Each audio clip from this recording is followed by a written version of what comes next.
Hi, everybody. John Harris here from the Cheap Seats, as we're going to do a quick rewind from the Super Bowl picks. Um, give you percentages from the three of us, Billy, Roger, and I, and then we'll go into a whole bunch of sports news. Of course, NFL, I guess, opening day for transactions and what do they call it? Legal tampering began as we film this today on Monday. Um, and there were quite a few changes, signings, trades, all kinds of neat things the teams are taken care of before the draft. A couple of surprises and a couple of things surprised that aren't settled yet. So we'll go into that in just a couple of minutes. Plus, MLB is getting ready to start. Baseball getting ready underway. There's a couple of news items there as well, and you've got March Madness, NCAA women's and men's college basketball, some great results, a couple of surprises, and the tournaments have already started as far as conferences are going. And of course, they're important for NCAA seedings to find out who's going to go where and what seed they're going to get. And of course, the teams that just make it and the teams that don't make it. So let's get cracking on this thing a little bit. First off, of course, if anybody knew and watched the Facebook feed and watched things, I did change my pick. I believe it was the day before from Kansas City to Philadelphia. I fought my gut the whole time, which that's not what I'm supposed to do in this whole thing. Billy's the numbers guy. I'm supposed to go with feeling, eyesight, things, observations, and Billy handles most of his stuff by analytics and numbers, as well as vision.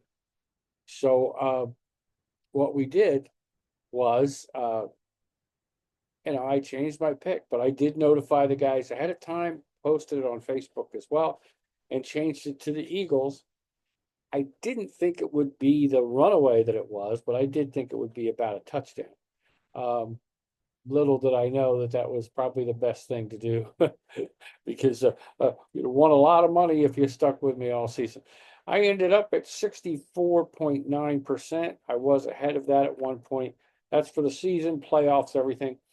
Billy was at 59.8%, so he almost hit 60%. You'd have made your money. Roger was at 48%, which puts you in the ballpark. If you made a big bet on the Super Bowl, you'd have still won picking with Roger. Going with our Super Bowl picks, I ended up with the Eagles. Billy took the Chiefs, and Roger took the Eagles. So two of the three of us won. No matter who you picked, this point spread was like one by the time the game kicked off, so it was almost a pickup. Total domination by Philadelphia. And again, it goes back to the oldest adage in football. The lines are the most important thing there are, offensive and defensive lines. That being said, of course, Philadelphia dominated both. Patrick Mahomes was running around like crazy, couldn't get a spot. A lot of people think it was the worst game he ever played. It was very similar to a few years ago when Tom Brady was still playing and Tampa beat the Chiefs because Tampa's defensive front four also was very big. Philadelphia did not blitz one time.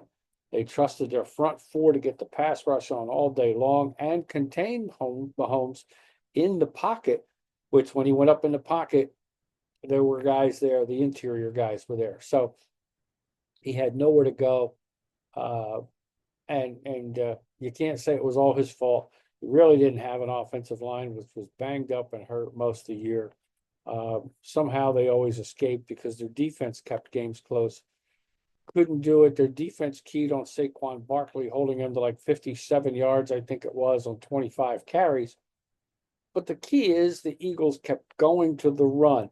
So the Chiefs had to continually play the run, and that opened up things for Jalen Hurts in the passing game, and of course his own running game as well. So let's face it, the Eagles outcoached the Chiefs. Rare to say for an Andy Reid coach team, but they were outcoached. Spagnuolo couldn't come up with a defensive plan for the Chiefs. and the Eagles ran all over the place. Now, what is the outcome of this afterwards? The Chiefs traded Joe Tooney and got draft picks. The Eagles cut Darius Slay due to cap considerations. Slay did say if they came back to him with a reasonable offer, he would go back to Philadelphia. He loved it there, but he also understands it's a business. Milton Williams, one of the defensive linemen, signed elsewhere as a free agent, as did oh gosh, terrible. I'm terrible with names today. Davis signed somewhere, another front four guy. So those guys, they're going to lose a few people, but the good thing about Philly was they had a 7 or 8 man rotation. So they're not going to be, it's going to hurt them because especially Williams had a great Super Bowl. My God. But I think he had 2 sacks. One of them was a forced fumble. But it's, and I may look away to look and get you the specific information of some of these things. Like where Williams went, things like that. I'm trying to, only because there was so much today, my memory wasn't so hot. It says here it was still with Philadelphia. No, he's not. Oh, that's right, New England. So the Patriots signed Williams. And we'll see where Davis signed. Here we go.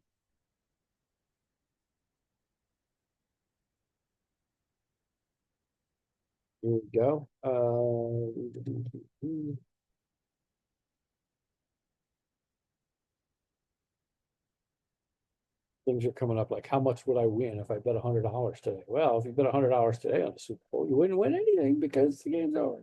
Nice try. Let's see what this is. It's a tackle, North Carolina. I'm trying to see where he signed. It does bring him up. It says he was on injured reserve. He's not now, of course. Okay, it doesn't say specifically, but I know. Oh, there it is, Cleveland. So he is signed in Cleveland. Now, speaking of Cleveland, Cleveland traded to the Eagles a draft pick and their backup quarterback to Philadelphia today for Kenny Pickett. So backup quarterback Kenny Pickett is going to Cleveland, where you would think he will get a chance to start because, especially now that they traded their backup, and Deshaun Watson is going to be out, 5th round draft pick, and their backup, Dorian Thompson-Robinson. So the Eagles did pick him up. But he's going to get a chance, I would think, to start for Cleveland. He's still young. Remember, he was a 1st round draft pick.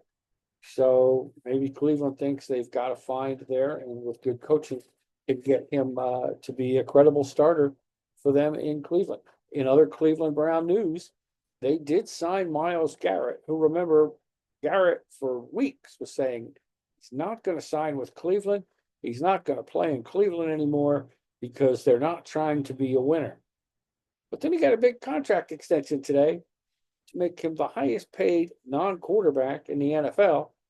And suddenly he thinks Cleveland's going in the right direction. He got a huge amount of money. He's staying in Cleveland, and that's kind of big news for the rest of the NFL. Also, Joey Bosa, the starting defensive end for the Chargers, numerous All-Pro, it's been released by the Chargers, so he is out there as well.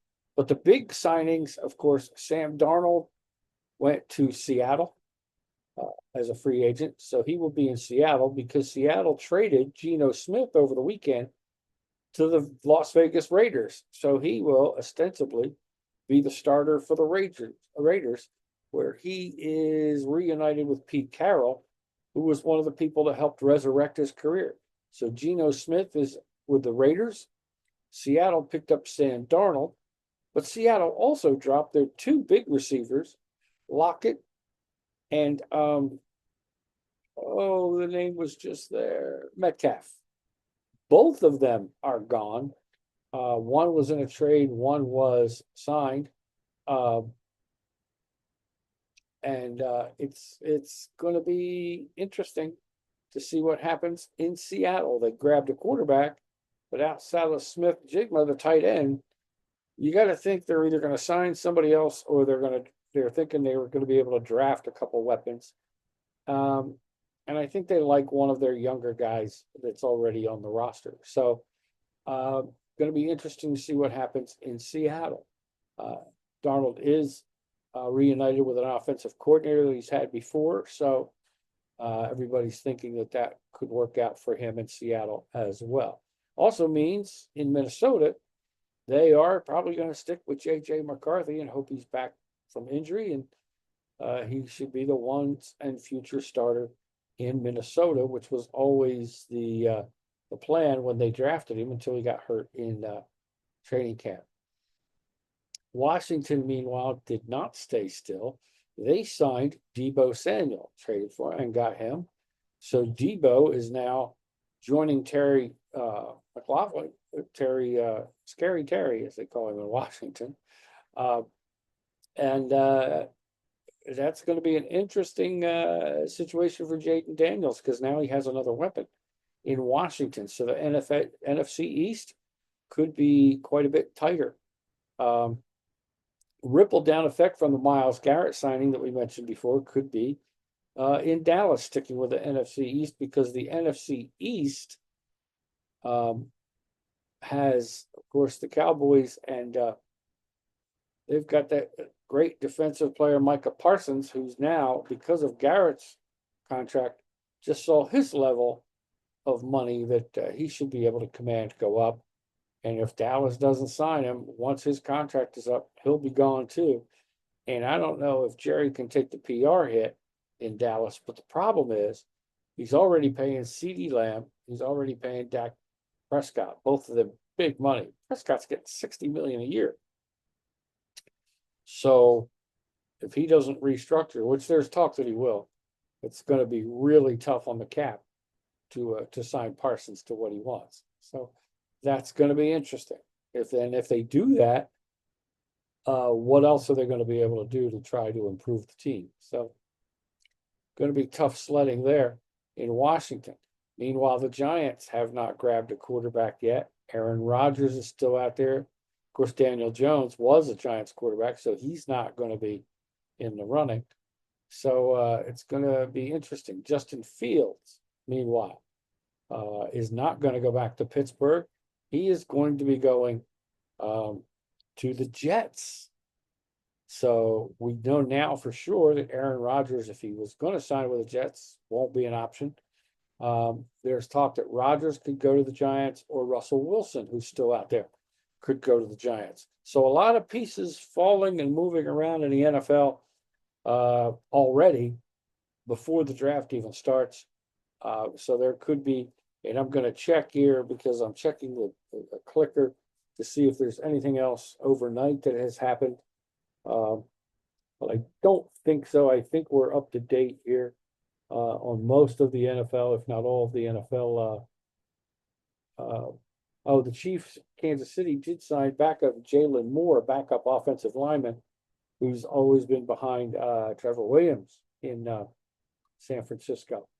But the Chiefs think he's good enough that he will be able to fill a spot in the line. So they did that. They went and got him. And that looks to be about it for football. It is out there that Cooper Kupp will be released if there is no trade for him. Of course, now, if that's out there, you're not going to trade for him unless you're going to give up something very, very minor, because you're going to wait until the Rams cut him. Which really, the business of football has kind of hurt the teams. I mean, a lot of people in LA would love to see Cooper Kupp back. But now, here's an interesting piece too. Devontae Adams has signed with the Rams for 2 years. So ostensibly, again, you look like you have Cooper Kupp's replacement in camp ready to go already. Wilson, the quarterback for the Jets, the one-time starter before Aaron Rodgers, is going to the Dolphins from the Broncos. He was a backup with Denver this year. He is now going to be a backup in Miami. That I can't think of anything else free agent wise for trade at the moment that is impactful at the moment for the NFL. But now that that date has opened up, a lot of things can happen in the next couple of days. Like we said, Aaron Rodgers is still out there. Daniel Jones is still out there. Russell Wilson is still out there. At least two of those three guys, if not all three, should find spots. Two of them obviously should be starters somewhere. It's a matter of which one goes where. A lot of people think that it'll be Russell Wilson to the Giants. And then Aaron Rodgers will be somewhere else. And then see what happens from there. That's about it for right now in the NFL, but that can change so quickly. If anything major seems to change, obviously we'll do a football blitz and let you know what it is from the cheap seats here. Billy and Roger, of course, are kind of unavailable right now. They're both busy as heck. Roger's a new dad again with 6 kids, of course, the baby infant there. Billy is in the middle of changing to a new cheap seats satellite location. Still staying on the East Coast for now, but at some point he will be down south and covering a lot of sports for us down that way. So Billy will be more regional, but we'll still have him and hopefully Roger back on. Roger is a free agent, so we don't know if we'll be able to re-sign him this season for upcoming football or upcoming sport events, but we're confident he'll be able to at least come in and pop in as a guest every so often. Like we said, between all three of us, you'd have made some money if you followed us this year. 2 of us beat Vegas, and one of them was just about 500 for the year. So you wouldn't have lost money if you followed us. You could have gained some money. So, Major League Baseball, big news today out of New York Yankees camp is Garrett Cole, their ace, Cy Young winner, will not be able to pitch at all this year. He is about to go and have Tommy John surgery. Felt a little discomfort when throwing the ball, thought it was minor, went and had an MRI and saw that the tendon is completely pulled away, and they're going to have to do Tommy John surgery on Garrett Cole. He will be out for the Yankees this season. The Dodgers have announced that they are going to slow down the role on Shohei Ohtani pitching. Highest paid player in Major League Baseball. Part of the reason for getting him was his ability to pitch, but he did get there with an injury that they already knew about, thought he'd recover, had Tommy John surgery, and is well on the way back. But the Dodgers have such a depth in pitching. They have like 5 or 6 first-rate starters that they've went out and got, re-signing Clayton Kershaw, getting Blake Snell, plus who they've already had. Walker Buehler's back. I mean, it's an embarrassment of riches, as they say, for pitching for the Dodgers. So wait and see what happens there, but they're going to slow down Ohtani as far as working him to be able to become a full-time pitcher for right now, because they don't want to rush it. Take your time and get back. Very effective pitcher. He gets back to form. The Dodgers got to figure out a way to get him in there. But for right now, they're going to slow that down. Still have him DH, it looks like, at least to open up the season. Dave Roberts for the Dodgers, the manager, got an extended contract. I believe it's 2 years. So he is there for the foreseeable future. 2 years on top of what he was already under contract for. So a lot of things have happened. In Philadelphia, they've signed Max Kepler, and it looks like he's going to be the everyday left fielder from the Twins. They signed him on a 1-year deal as a free agent. He's kind of coming back from injury, but he did play toward the end of the season. And Philadelphia hopes that they're not looking for him to be a superstar, but they're looking for him to at least improve the offensive production in the outfield. By him playing left, I think you're going to see Brad Marsh move to center and probably be there quite often. Johan Rojas, if anything, will be a once in a while, maybe right-hand hitting platoon defensive replacement because of his speed and his ability to play defense. But I think most of the time you'll see Brad Marsh, unless the Phillies make another move. I don't see that at this point in the postseason, in the preseason. I'm sorry. Everybody else appears healthy, and apparently there has been some improvement. And I watched the other day as Taijuan Walker went 3 1/3 in an exhibition game against Baltimore. Now, that being said, as my pal Billy would like to say, that I say all the time, that being said, he wasn't pitching against most of Baltimore's stars. He did with Mullins and first baseman. I can't think of his name. Guys, my memory is gone, and I had all this stuff written down and can't find it. So, but they're the only a couple of guys were starters.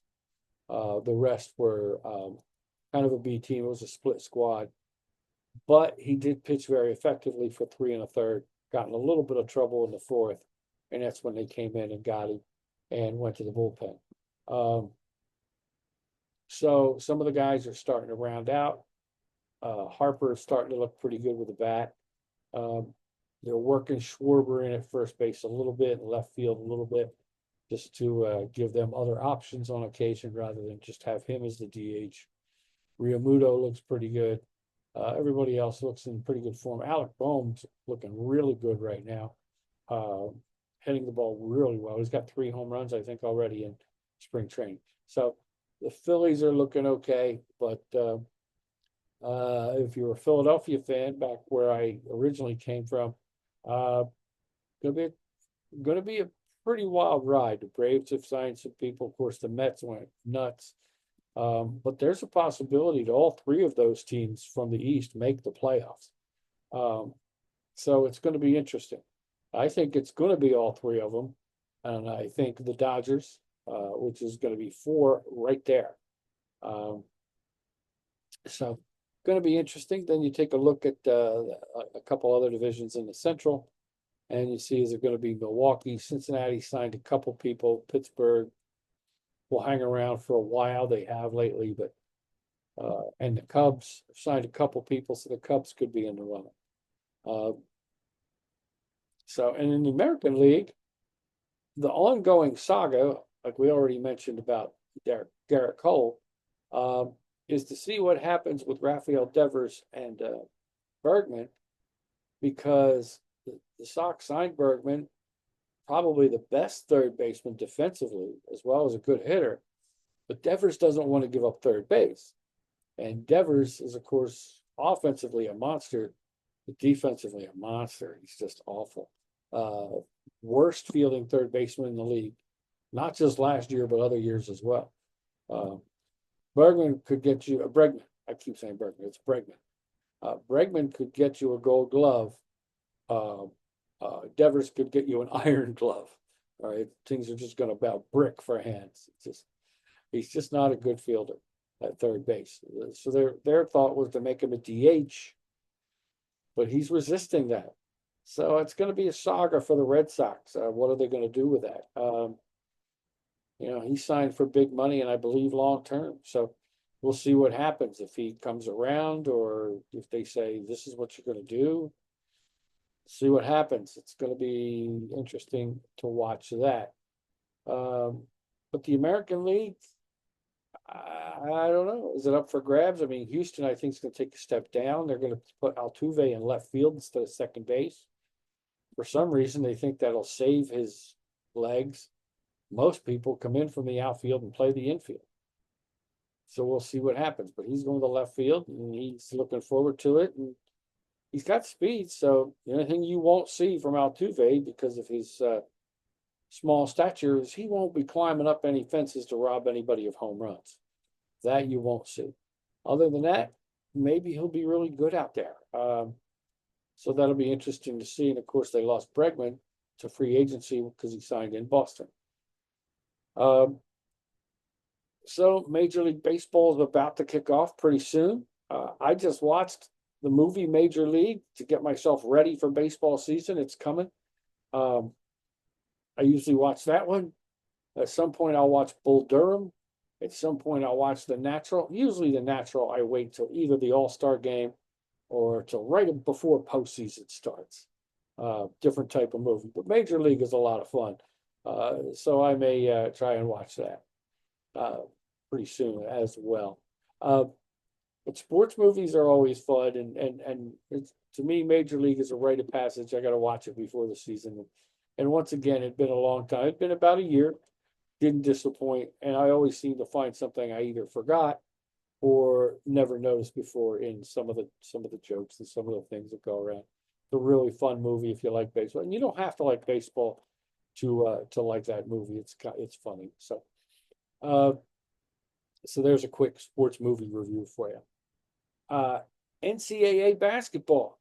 UCLA beat USC. They lost to them twice, but in the Big Ten tournament, which how are all these West Coast teams and a couple East Coast, Southern teams in the Big Ten? There's like 18 teams, I think, in the Big Ten.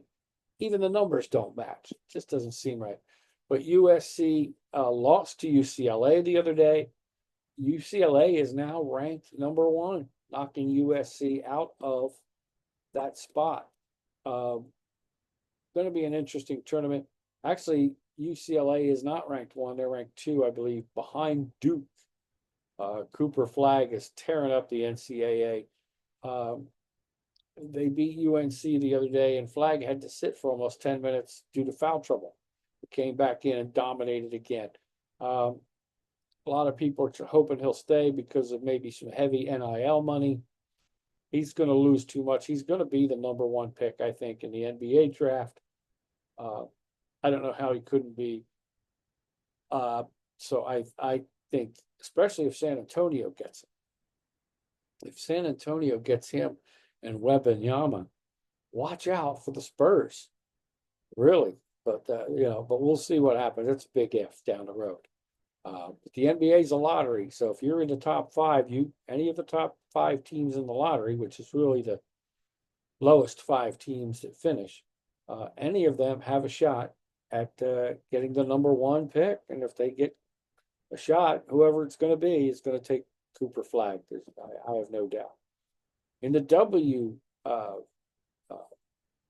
NCAA tournament, in the women's tournament, that's what we were talking about originally, is UCLA beating USC. Going to be a knockdown, drag out, because South Carolina's coming on, as they always do under Dawn Staley. Going to be a great tournament there. I love watching women's college basketball. It is so fierce, so competitive, so talented. It's kind of a different game than the men's, and from NBA and even WNBA. I like it because outside of a few three-point shooters, most teams still play. They go inside. It's old school basketball. Let's get the best shot we can get. It's hustle. It's great defense. I just think it's faster paced. I like the fact there's been talk lately, again, Jay Billis from ESPN brought it up, as he has for years, that the NBA model and WNBA model and even women's NCAA model of 4 quarters instead of the 2 halves for NCAA men's basketball is what they should go to. And I kind of agree with that. There's some subtle changes that would take place as far as timeouts, bonus fouls, things like that. And I think it could speed up the game. And I think it'd be 4 10-minute quarters, which is what women's college basketball is. I think it'd be great. I think that they should consider it. Supposedly the reasoning they don't do that is TV commercial timeouts, but I'm sure you could figure out a way to do that and not lose money. I think the NCAA should at least consider it, and I think it'd be a more fun game to watch. I know I love watching women's college basketball, and I like watching the WNBA. The NBA is it sometimes gets hard for me to watch. I mean, if it's a close game, I'd rather just tune it on for the last 2 minutes, which translates to 30 minutes really in real time. The rest of it, it's just 3-pointers and then rebounds. They try a three, everybody's lining up to try and shoot 3-pointers or foul shots. I'm going to go inside and draw the foul. It's just not a flow to it for me. So I can't really focus on it. I've tried and I just can't. In NBA news, the Denver Nuggets lost to Oklahoma City. Oklahoma City is a great team. Now, they are kind of fun to watch. And I think it's going to be, I hate to say it because it's also the same as the great Michael Wilbon from Pardon the Interruption on ESPN. But I've watched enough of the NBA to know that I think I agree with him that Cleveland and OKC are the best two teams in their respective conferences. And I think they should be, if not, they will be facing each other in the NBA Finals. It is Cleveland's offense is just sometimes it's unstoppable. They are just the best offensive team, not just this season, but in a lot of recent seasons. They are averaging more points. They are just a machine. To go along with that, the LA Lakers, who had climbed up to number 2, still quite a few games away from OKC, might have a bit of a pickle now. They're going to have 6 games in 8 days, and all of them without the injured LeBron James, who hurt his groin a couple nights ago. And first they thought it was day-to-day, but now they say he'll be out at least 2 to 3 weeks. And a lot of people think it could be longer. Got to remember now LeBron's over 40, so even though he has always magically healed from quite a few injuries, nagging injuries, nothing overly serious, he did have a groin injury years ago where he missed 4 to 6 weeks. So if it's the same type of injury, he could be out for a while, and that could hurt the Lakers. Though Luka Doncic is just tearing it up for the Lakers and playing even better defense than they thought. So going to be interesting to see how the Lakers do with just Luka and no LeBron for the next, at least for the next 8 games, or 8 days, 6 games in 8 days, and they're back east. So it's going to be interesting. I think there's one against the Knicks. But Denver and OKC play Monday night. We'll see what happens there. They played over the weekend, and OKC won that game. This one's in Oklahoma City. We'll see. I think Denver kind of needs the game. We'll see how they come out and what they do. I can't think of anything else sports-wise. I will check on the updated sports ticker one more time to see if there is anything else. 49ers are going to cut Juszczyk, great fullback. He played 8 years, but they're going to cut him. So they after 8 years, the Packers are going to sign, I believe it's going to be guard, yes, offensive guard, Aaron Banks, 4 years, $77 million. Let's see if how much of it is guaranteed. It doesn't say. Okay, so it doesn't say how much of it is guaranteed. So yes, the Jets made it official, $40 million deal with Justin Fields. And I'm trying to see if there's any other guarantee for how long it is, but I believe it's 2 years. 2-year, $40 million, so $20 million each, right? $30 million in guarantees.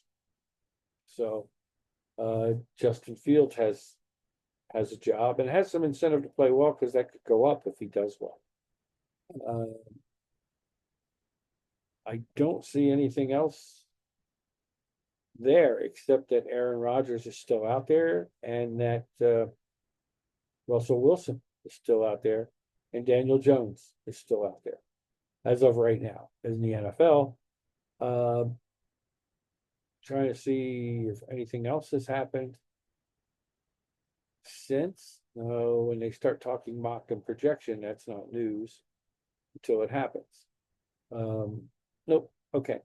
So that's all we have for now, except there's one NHL story, folks, that we need to watch.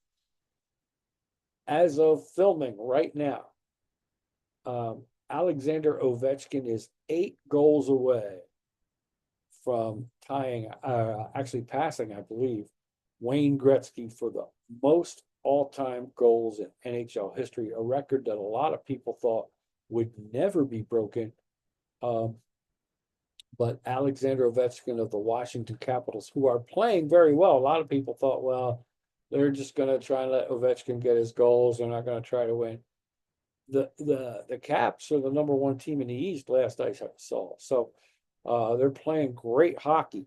And Ovechkin, probably within the next couple of weeks, is going to have the record. Wayne Gretzky, people have talked to him, and he's like, hey, records are made to be broken. I broke it from, I believe it was Gordie Howe at the time, but he broke the record. So he said, records are made to be broken. Congratulations to him. And when he does it, Gretzky might even be there when they think that he's the game that they think he's going to do it. So consistent forever, always a threat to score a goal. Wicked slap shot. Has a good backhander as well. A couple people going, well, he's had 9 of his goals this season were open net. Well, you know why? Because the Caps are playing that well. The teams have to come from behind. And to do that, you got to pull your goalie. That's not Ovechkin's fault, #1. And #2, he's part of that by helping to make the team better. He's their #1 scorer. He's the league's #1 scorer. Come on, folks. Give the man his due. Alexander Ovechkin may be the best pure goal scorer in NHL history, and that's saying something. So, premature, congratulations, almost said a bad word there, which had nothing to do with it. So where's my brain? But a premature celebration and congratulations. He will do it. Alexander Ovechkin will at some point become NHL's all-time leading scorer with over 800 goals. Congratulations to him. And to the Washington Capitals, who I'm former I am a Hurricane fan because former Flyer fan, but after the whole Kate Smith debacle, and you folks can go in and read about that because I could still get on a rant about that. I'm going to try not to. I'll save it for one of our tangent episodes on the Public John Media, but they did her legacy wrong, and it's terrible what they did. So I can't root for them. It was all because of corporate greed and corporations worrying about our perception, and they got the facts wrong. That's the short of it. So I kind of root for the Hurricanes because old school Flyer Rod Brindamore is still their coach, and they play the right way, and and they're having an okay season, not the best season, but I'm still with them. A fan is a fan. I was always the backup Hurricane fan when I wasn't rooting for the Flyers, but now after what happened, I'm a Hurricane fan through and through. Do I know everybody and all that? No, but I don't know that much about hockey anymore anyway, because it's not covered as much as it used to be. And that's a shame, really, because what a great sport. Now, the 4 countries tournament, the 4 nations tournament was outstanding. Instead of having an all-star game, they did that, and that was great. And I'm sure you can go back and watch some of the games, maybe on NHL Network or somewhere on social media. Some of those games were great. The 2 Canada-USA matchups were fantastic, both of them. Whether you were rooting for Canada, whether you were rooting for the USA, it didn't matter. The games were great. The atmosphere, the packed crowds, the level of play. Man, that was great hockey to watch. And it's got me back into watching some more hockey. And I watched an interesting game the other day. Big hockey news too was that Brad Marchand from Boston got traded. That was a surprise to Florida. The Panthers, the reigning NHL champions, Marchand's out injured but should return pretty soon.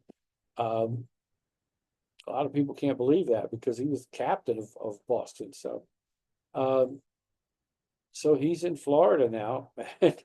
There's a couple of guys in Florida he doesn't get along with and that don't get along with him.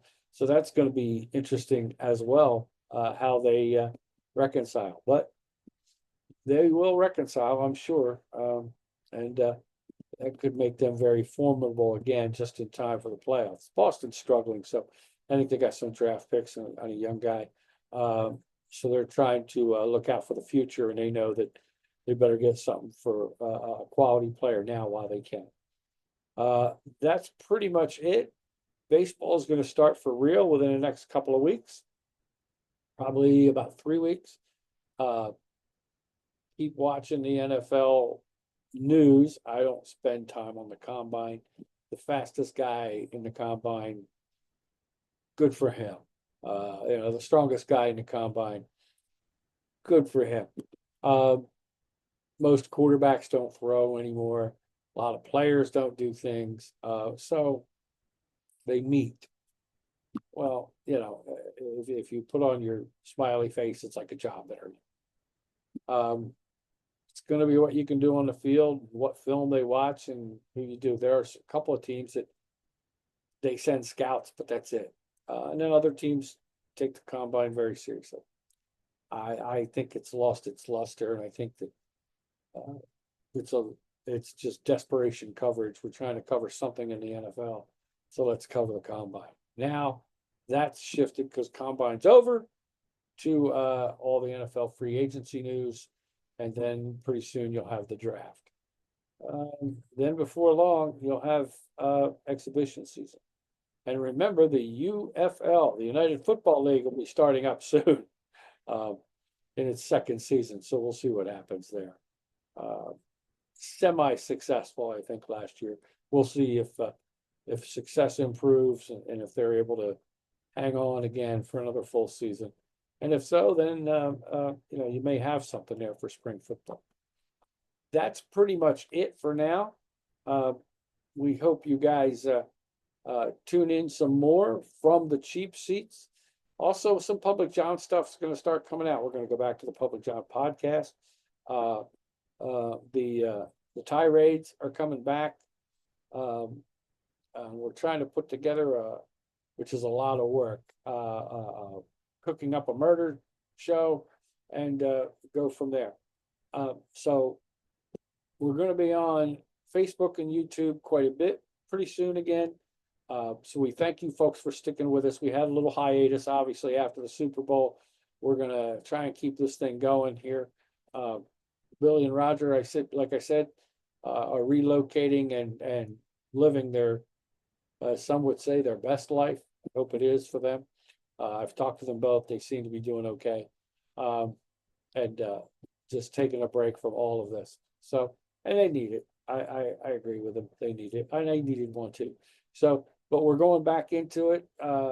As far as the media end of it is concerned, I do want to remember, and I do want to give a shout out to our sponsor, Dennis Ingraldi from Vineland Realty Corporation in New Jersey, 634 East Landis Avenue in Vineland. Like I said, they will serve all of your South Jersey needs, whether you're renting, buying, leasing, selling, whether it's a business or residential property. Make sure you get a hold of the folks at Vineland Realty Corporation. I'm going to look up their phone number for you.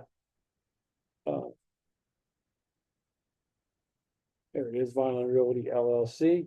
My pal Dennis Ingraldi, their phone number is 856-690-9482.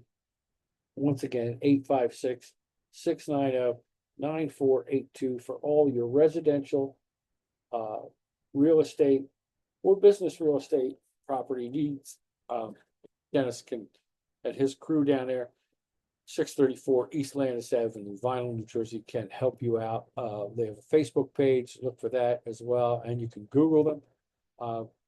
We thank Dennis for all of his support, him and the crew, for all their support over the years for every Public John event and show.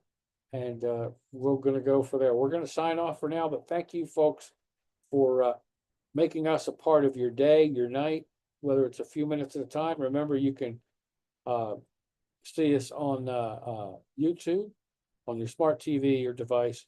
You could also watch us on Facebook, or you can listen as a podcast on iTunes and Spotify. Also on streaming radio at Simplecast, streaming radio, all of them under Public John Media. So from the cheap seats, as you can see, they haven't even picked up the trash. That's why the seats don't cost that much. From the cheap seats for Billy Smith, for Roger Rebagilla, and for my pal Dennis Ingraldi with Vineland Realty Corporation. Thanks, folks.